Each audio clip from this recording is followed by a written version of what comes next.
CJAM News, how do you eat an elephant? You probably cook it first. I probably wouldn't eat an elephant. Grill? Would it be nice? Probably cut it up first. I don't know. Aren't they endangered? How do you eat an elephant? One bite at a time. Human trafficking has become a giant elephant, stampeding around the world, generating $32 billion in profits and enslaving an estimated 36 million people. It is no longer just a third world problem. It has invaded our country, our state, and even our hometown.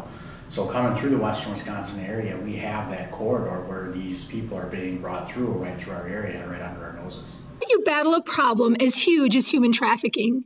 Can individuals actually make a difference? Some local community members and UWEC students believe we can. The biggest thing you can do to be involved is to become aware and to learn to recognize the warning signs so that if you recognize that situation, you can call the authorities and get them involved. This past month, two campus groups, the Human Trafficking Abolitionist and the International Justice Mission, have been involved in events to raise awareness. Stand for Freedom event is we're basically standing 24 hours to raise awareness about human trafficking and slavery.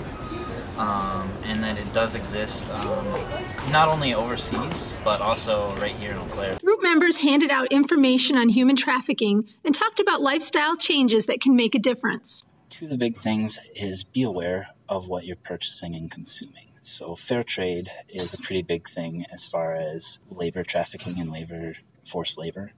And then also sex trafficking and sex industry. Porn creates a huge demand for trafficking.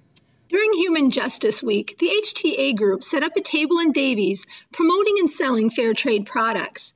The co-leaders also gave a talk on how to be a conscientious consumer and had these tips to share. One way is to use secondhand storage because you're not actually directly contributing to the manufacturers who are buying slave labor and slave labor clothing. And there's also apps.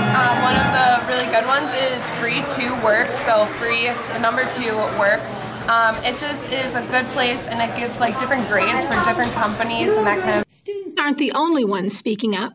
Local artist Kathy Steinke created a sculpture entitled Sarah and donated it to Fierce Freedom, a local nonprofit, to help tell the story of human trafficking. Sarah travels locally and is currently residing in Centennial Hall. So, how do you eat an elephant? Be informed, be aware, and share what you know. Be a conscientious consumer and volunteer your talents and abilities. This is LaBrenda Street signing off for CJAM News.